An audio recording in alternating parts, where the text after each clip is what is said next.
Saint Hilary said, "Bodies corrupted by lust are the dwelling places of devils." End quote.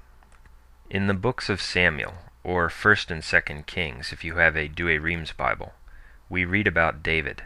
God specifically replaced King Saul with David because God sought a man after his own heart.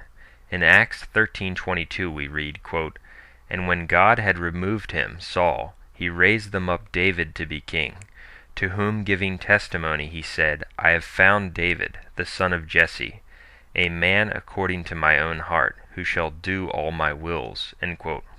David was carefully chosen by God because God looked down upon David in his private life in the pastures of his father, and saw that he was a man after his heart. We read the following about how God raised David out of almost total obscurity in his father's fields to be the head of his glorious kingdom, all because he saw that he was a man after his heart. 2 Samuel 7:8, quote, "And now thus shalt thou speak to my servant David. Thus saith the Lord of hosts, I took thee out of the pastures from following the sheep to be ruler over my people Israel. And I have been with thee wherever thou hast walked, and have slain all thy enemies from before thy face. And I have made thee a great man, like unto the name of the great ones that are on the earth." End quote. The way that the Lord picked David out of the fields of his father to be the head of his kingdom reminds us of how the Lord sees everything. He tells us that those who are faithful in small things, wherever they might be, will be put over big things. Luke 19:17, quote, "And he said to them, Well done, thou good servant. Because thou hast been faithful in a little, thou shalt have power over 10 cities." End quote. Or in Matthew 25:21, quote, "Because thou hast been faithful over a few things, I will place thee over many things." End quote. David displayed his great faith by overcoming Goliath and winning other victories for the people of God. God helped and protected him because he did the Lord's will.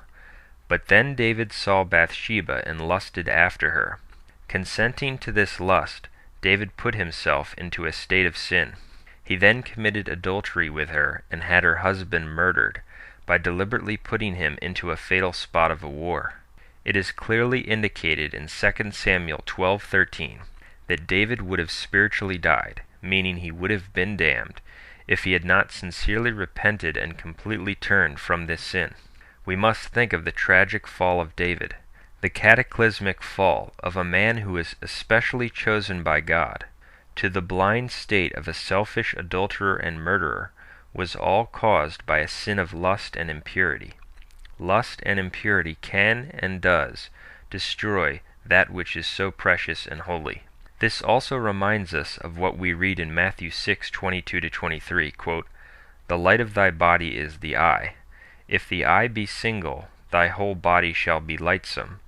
But if thy eye be evil, thy whole body shall be darksome. If then the light that is in thee be darkness, the darkness itself how great shall it be?" End quote.